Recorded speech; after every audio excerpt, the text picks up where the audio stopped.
Sunday satsang, December 11, 2022. And the first part of the class we're discussing tasting Bhakti Ras and Manjari Bhav Sadhana. We're reading entries from a book called Acting as a Way of Salvation. It was written about 20 years ago by Professor David Haberman. He gives a good analysis. There's a case for the tape player case.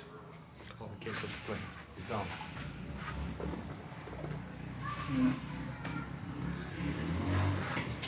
We went through the book and picked out different points.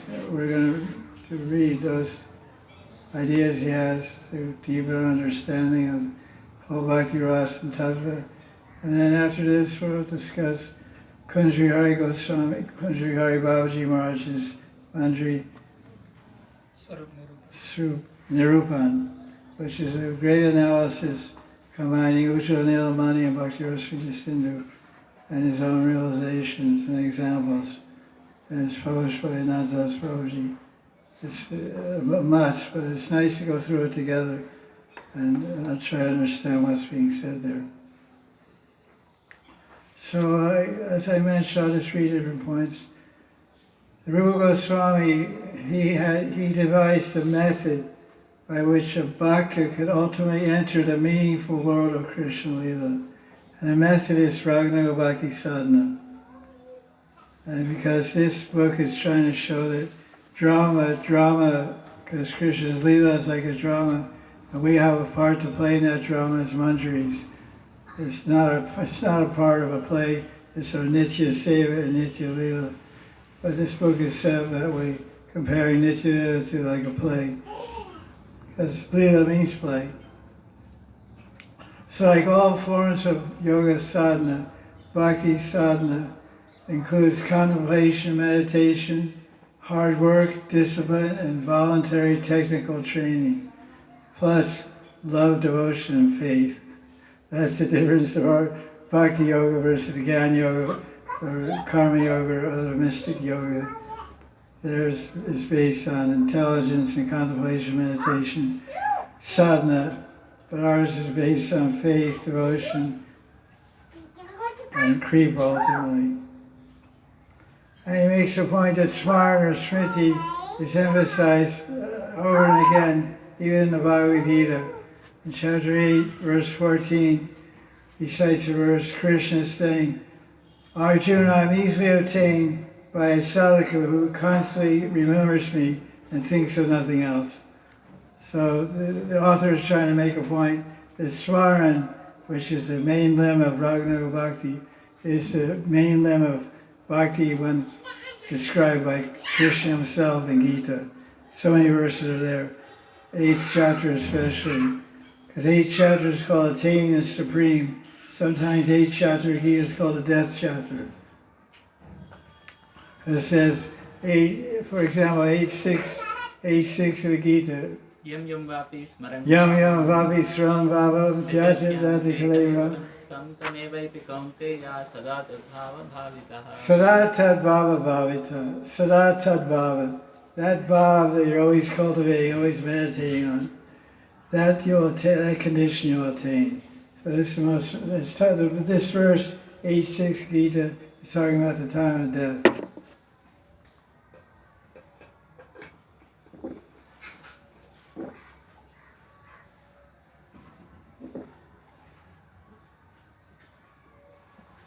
The time of death means the time of life.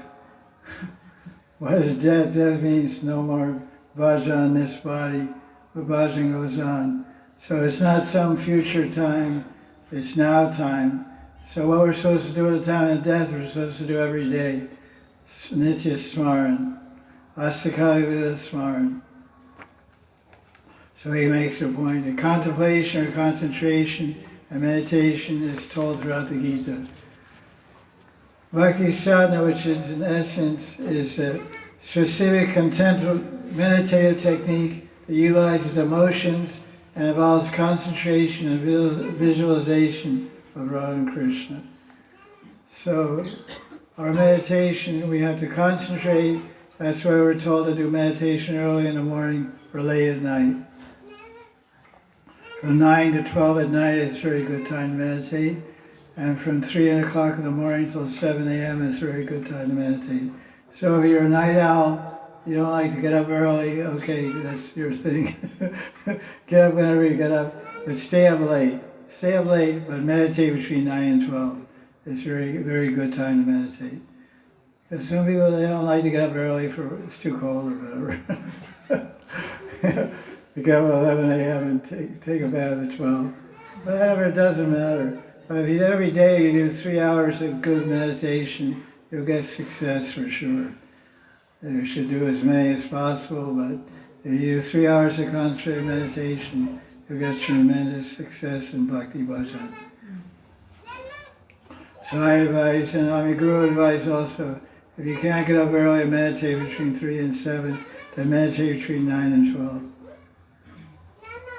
Because during the day we do all whatever you do, cook and clean and wash and shop and chit-chat and what's up and all that nonsense stuff we do. That's reality. We can't live in some utopian ideal. It's not 1800s, it's 2022. So we are what we are, but we try to make the best use of a bad bargain. Bhaktivedanta Swami Prabhupada said that. So that's a good phrase. So best use is meditate whenever you can. There's no hard and fast rules, but the rule is to meditate. Do you have Siddhadeya? Now meditate Asakala and do your seva there. 9 to 12 p.m. or 3 to 8 a.m., 7 a.m. So sadhana involves concentration and visualization. Visualization is very important. This is all about tasting Bhakti Ras, because there's 5 components of Bhakti Ras, and one is the Vibhav. Vibhav is the Nayaka, the hero and heroine, Radha and Krishna basically, for us. It's Radha and Krishna. And then that's the lead of Alambana and Premashraya and Premvishaya. The Ashraya, the shelter of love, is Radharani and Sakhi's Manjaris. And the object of love is Radharani and Krishna. So that's Krishna's the Premvishaya. But then the part of Vibhav is Alambana and then it's Udipan. Udipan means the setting, the time, the place, where is it happening, what's going on. And that's visualization. You have to visualize. If someone said, can we just meditate on the services and not on the surroundings description? I said, no, you have to meditate everything. Because the environment is transcendental. The trees are transcendental, the ground, everything's transcendental, and it's all part of producing ras. Udipan is an aspect of ras. The Vibhav, and Anubhav combine with Sanchari Bhavas and produce Bhakti Ras, depending on the sthairati you have.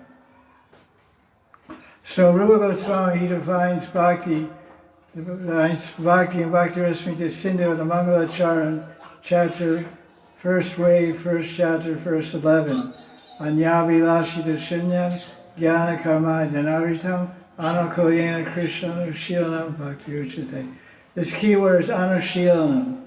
Anu means following, sequentially, one after another. So he discusses that. Bhakti includes Anushilanam, which means meditative technique that utilizes and generates emotion. Rupa Goswami says Bhava Bhakti, what does Bhava mean? Bhava means feelings, emotion. So Bhakti is all about emotions and feelings. Bhakti means that. So how do you get this? How do you get these transcendental Bhakti, this emotion? This emotion becomes ras when all these factors combine together. The Udipan and the Vibhav and the Lamban and the Sancharis, Sthairati, and Sattvic Bhavas. So he says that Bhava is born in 2 ways. By the practice of sadhana, which means Raga Bhakti sadhana or Vaidhi sadhana, produces Vaikuntha Bhav, not Braja Bhav, or by prasad of Krishna. The first is common, the second is rare. This is Bhakti Ras Sindhu, part 1, chapter 3, verse 6. So the usual way that people attain Bhava Bhakti is by sadhana, not by Kripa Siddhi. Kripa Siddhi is very rare. The whole history of the Vedas discusses, in all the writings of six Goswamis, they describe three people at Kripa city. Who are they? Putana is one, Prahlad Maharaj, and Narada Muni. Not Narada Muni. Huh? I forget. It's in Bhakti Ras. Prahlad Maharaj and Putana and another one I can't remember. I think it's the wives of Kaliya. The Nagapatnis. They got mercy of Krishna. We got prema. And their good blessings, their husband got prema also. So bhakti, he says, is a sadhana by which an emotional relationship is realized. So this is what Raga sadhana should produce emotions, feelings of love. That's what Bhav means, preliminary prema. So there's more. I skipped here and there because a lot of it's irrelevant. Raga Bhakti sadhana requires the desire to take on or to enact one of the emotional roles of the participants in Braja Leela.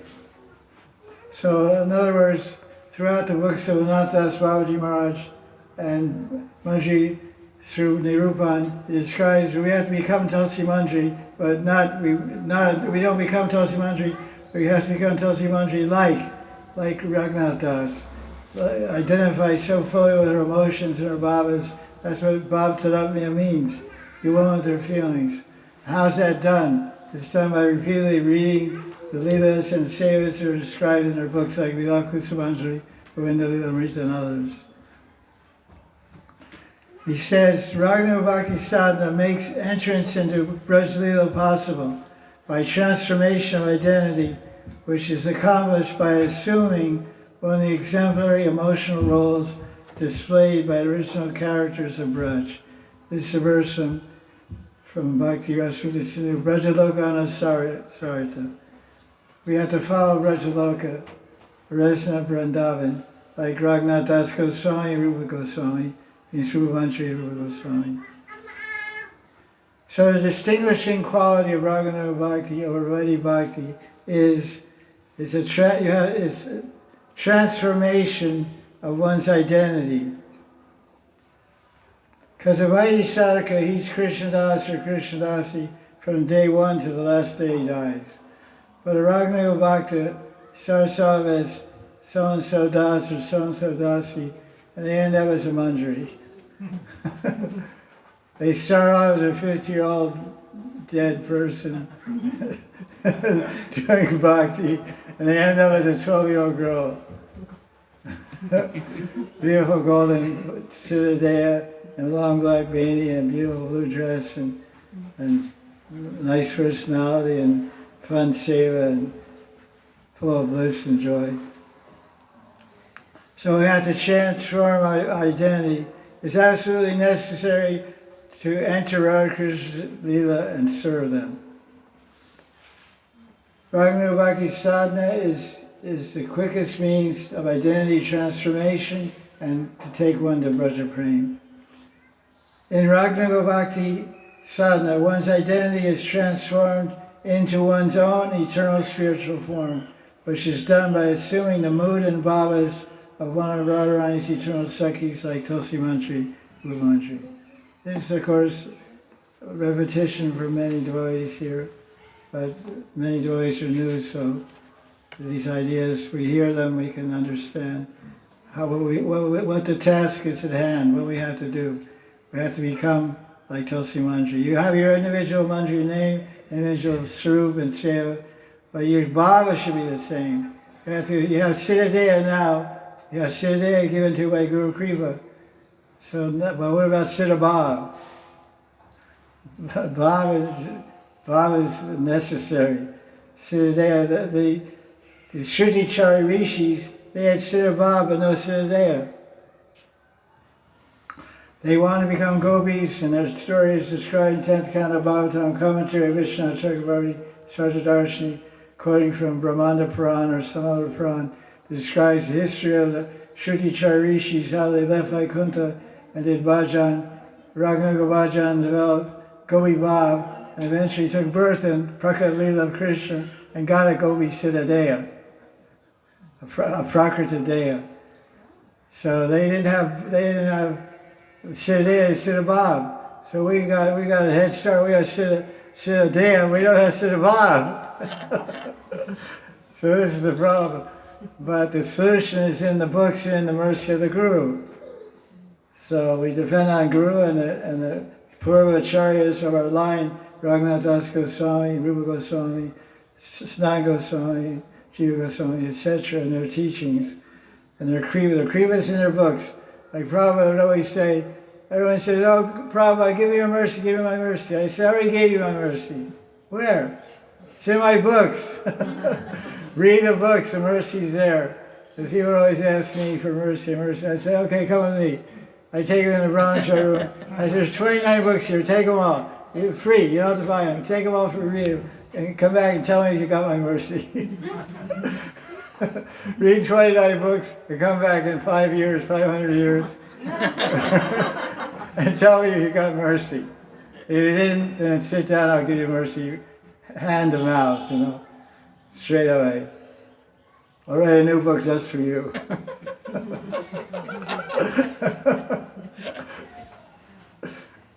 So, Raga Bhakti Sadhana, the goal is to live the role. It's quote unquote. Live the role. It's not a role, it's not a play, a drama, temporary.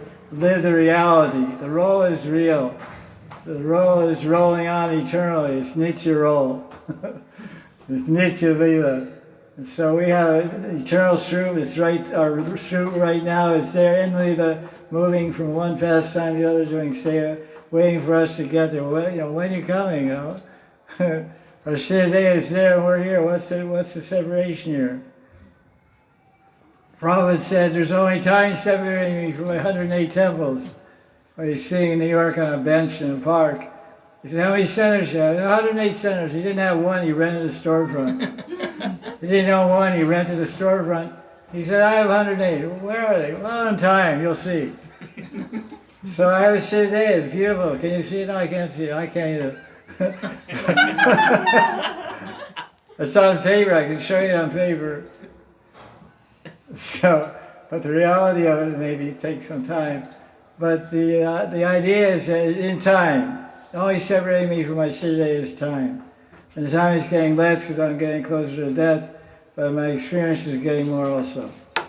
So that gives us, every sadhaka has more experience as he practices, which convinces him and increases his hope of attaining perfection in this life. Every guru, not that's Babaji, my guru, and every guru I ever met, teaching Raga Bhakti, says you must attain perfection in this body, in this sadhaka group, in this life. Don't think, now I'll take another life, I'm not that good, I'm not going that fast, there's so far to go and I haven't gone very far. Just don't think like that, think in this life, I'm attaining perfection, that's it. And Krishna say, well, you're so determined, you're not qualified, but I'll give you perfection anyway. What was Putana's perfection? Does Putana have praying for Krishna? Did Putana Rakshasi have praying for Krishna? No. But she got it at the last moment. Krishna killed her and gave her praying.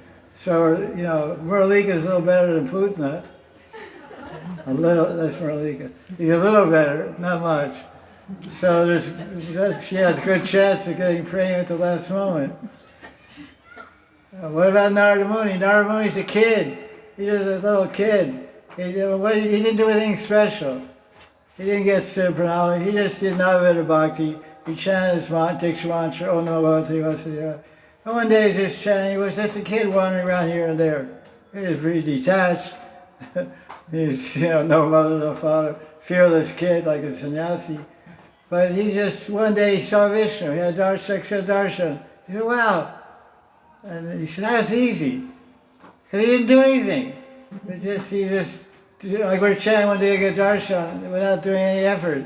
No sweat, no blood, no tears. So he said, let me do that again. So he said, okay, hey, Nothing happening. They say, what's going on? Why no darshan? And then Kashwani came. Vishnu came and said, listen, I gave you one, that's enough. Now you have to get hanker. That should increase your hankering. I showed you my beautiful form. Now you should go crazy and get serious and come to me. So that's what he did. And when he died, Vishnu was Siddhaya from the spiritual world. It's in chapter 1, Canto 1, chapter 6, verse 29. He gave up his Gunamaya Deha, he gave up his material body, immediately entered his spiritual body for his Nitya Seva as Narada Muni. Oh, it's nice to turn it on sometime. You could have told me before. You could have just done it. Anyway, ready. So this is tasting Bhakti Ras and Raga Bhakti Sadhana. So we have to live the role. We have to completely enter into the spiritual world of the character one is imitating. It means you have to enter into your Siddhaya, which is you're imitating, which means you're meditating on. This is the goal of Raga Sadhana Bhakti.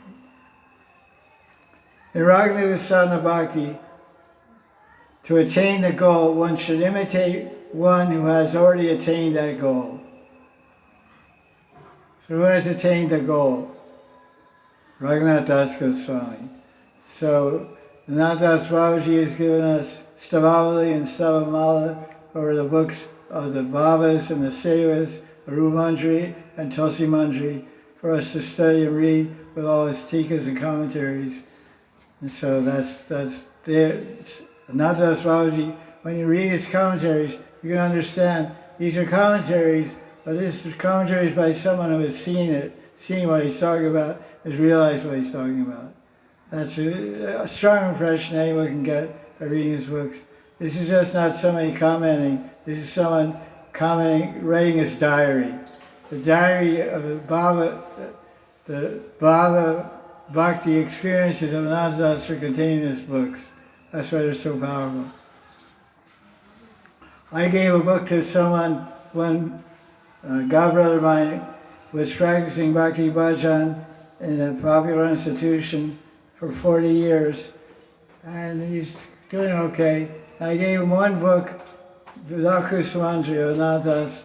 I sent it to him in the mail, or email, and he called me on the phone a week later and said, I'm going crazy. I have to come to Radha, I have to meet Anandas. I said, what happened? All these books, I just changed everything. 40 years I just changed in 1 month. My whole outlook, my whole everything. So he came and we went on Prikma and we got near Gopinath Mandir. I said, you want to meet Anandas? I know Keshav Maharaj. Okay. So we went in there and Keshav Maharaj, we met him. He was downstairs in those days. I said, this person, I said, the person didn't tell me. I introduced him, I said, this is my friend. He wants to take Diksha from Anandas. He was looking, and my friend was looking at me. And the Keshav Das Babaji, he said, the funny thing he said, you want open or secret? I never heard that expression before. And I never heard that expression, open or secret. I said, open or secret? I figured out, I said, I guess secret. And meanwhile, the guy is like dumbstruck. You know, the guy, my friend, he had to say, what's going on here? So, right when he said, open or secret, the lights went out. There was totally no lights. So he had he had a flashlight, he turned on a flashlight, torch, and I said, flashlight. And he said, you want? So he said, let me ask his servant, Baladev, Babaji upstairs, if it's okay. So Keshav went out and came back. He said, you can go and see him. And my friend said, it's dark. I said, oh, it's secret. I said, it's very secret. He started laughing finally. He was so uptight, you know. I said, it's secret, you can't have lights on, you know. So we're walking with a telephone flashlight, and somebody's coming down from the stairs from Delhi that knew me, from Delhi ISKCON. They said, Maharaj, Well, I was already a Babaji at that time, so it didn't matter so much. My friend was real nervous, God, they know me this time. So he went in there and there's no lights, and he had emergency light in his room, so we could see a little. And so he said, Baba knows me. He said, who is this? He said, he wants to take initiation with you. He said, really? And then he started talking, and then he got initiated a week later. And he's happy because of it also. So it's amazing how it happens, how people get initiated. So we should imitate one who has already attained the goal. So I was saying Anandas Babaji as one who has attained the goal, and he himself has attained the goal, and he's presenting the teachings and Bhajan Shiksha of Raghunath Das, who certainly has attained the goal. And this author quotes Aristotle, famous Greek philosopher. To attain the good, find a good man and follow him. And also be a good woman also. Let's be fair about it. Aristotle's a little backwards, a little chauvinistic viewpoint of the world. But in other words, to attain the good, find a good person and follow that good person. So that's Anusarta, Rajaloka Anusarta. Anusarta means follow the footsteps of the eternal residents of Vrindavan. One of their exemplary roles must be taken on in order to enter and participate in the world of Rajalila. So that's why it becomes identity immersion. Anandas Babaji uses the term equalization. I prefer to say identification. But the idea you have to become equal to Tulsi Manjari, Rupa Manjari, or identifying with. Their bhavas, their siddha bhavas, their sevas, their mood, their exchanges, their feelings, all different anubhavas that they share with Radharani, Radharani shares with them. They have to become our anubhavas. Our anxiety, our fear, our joy, our happiness has to become ours. To attain the highest goal, prema, one must imitate and learn from those devotees who already have it. It means the original parishads, nitya parishads, and Krishna's playful drama and braj, which means Asakali. Jiva Goswami explains bhakti and this term anushilanam in the definition of bhakti. Bhakti includes emotion and action, bhav and chesta, emotion and action. The only door of access to the inner emotions of Rupa Manjari and Rati Manjari is through anubhavas. So this is the key contribution of Rupa Goswami, Bhakti Ras, the anubhavas, the subsequent feelings. Anu means following, the bhavas which follow the vibhav. Vibhav means the beginning of ras. Vibhav is the actor and actress, Radha and Krishna. When they get together, it stimulates their amorous love, and they start to show different symptoms in their body. They're called anubhavas. Anxiety, different emotional feelings, anxiety, fear, hesitation, concealment, utkanta, and avahita. Radharani wants to be with Krishna, and then she's shy. So she's shy and she's bold. All these different emotions. So we have to focus on those when we're reading Leela, how these different exchanges are. We have to identify with those and have those become ours. Because unless we feel Radharani's heart and feel our emotions, we will never attain perfection. So he says the only door of access, the only door to enter the inner emotions of Rupa Manjari and Tulsi Manjari is through the physical anubhavas they display. That's why we have to know what anubhavas are and look for them when we're reading Leela descriptions, Bhavana Sarasangra, etc. And we'll discuss all this as we discuss each item. Vibhav, Anubhav, Sanchari Bhavas, and Sattvic Bhavas. Circumstances shape an emotion. So circumstances means Udipan. Udipan means the setting, the full moon. If there's no moon in the sky, you don't get too romantic. When the full moon is there, it's a romantic stimulant. It's Udipan, it's a stimulant, excitement. and it also physically acts on the body.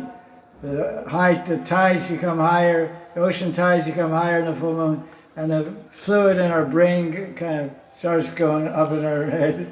Waves start rising in our cerebral spinal fluid or whatever. We get excited.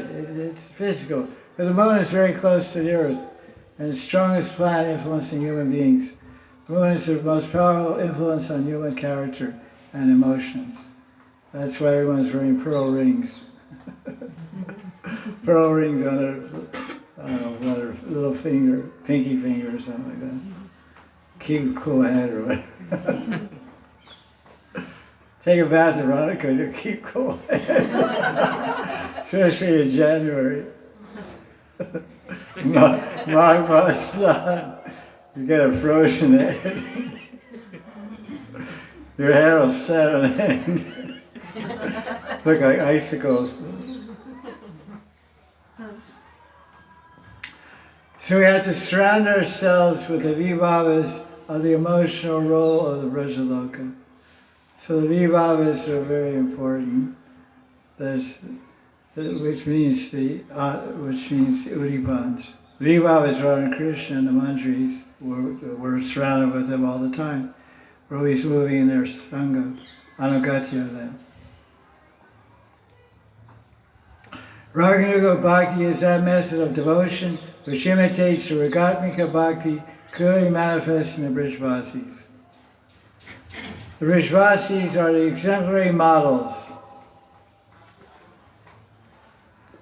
In their interactions and exchanges of Leela with Krishna, they display the perfect form of Bhakti called Ragatmika Bhakti. The Bhakti forms a model for which Ragnu Bhakti imitates. So it's imitate. That's why study of Ras is important to understand what's going on. So that's why we're starting this class.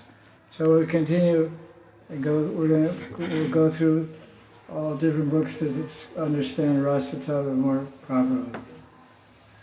Any questions on what we said so far? Vibhava means personalities or what? Vibhav. You said Manjari. What's the question? Vibhav means what is Vibhav? Their personality means. Vibhav is what stimulates the Ras to move.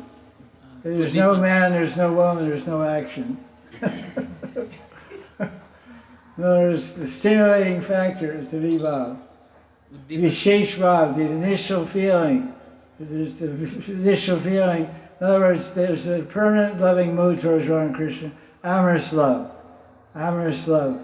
Radha and Krishna, amorous love. They're lovers. Lover and beloved. Priya, Priyatam. But unless they come together, that love doesn't excite, doesn't move, start to generate other feelings. So the beginning factor of love is the Vibhav. Vibhav is Radha and Krishna. Vibhav means the Vishesh Bhav, the stimulating bhavas. Radha stimulates Krishna's love, and Krishna stimulates Radha's love. So the Vibhav stimulates the Stairati, and the Stairati, when it's stimulated, shows Anubhavas and Sanchari Bhavas and Sattvic Bhavas. The Sattvic Bhavas are usually lumped in with Anubhavas. Anubhavas are voluntary responses, Sattvic Bhavas are involuntary. Sattvic Bhavas is sweating, trembling. Oh, I'm going to sweat now. No, you just start sweating. I'm going to start trembling. I'm going to make my hair stand. Watch it going. No, it's just, the hair on your arm stands and then it's just like that. Your lips quiver. You start trembling. I'm going to make my lips quiver. You don't make your lips quiver. But when amorous love gets stimulated, lips will quiver on their own. These are anubhavas. When quivering and trembling, this is sattvic bhavas. So it will, all the pieces will fit together to understand more as we go on. Okay, that's that. Now, Sunday satsang.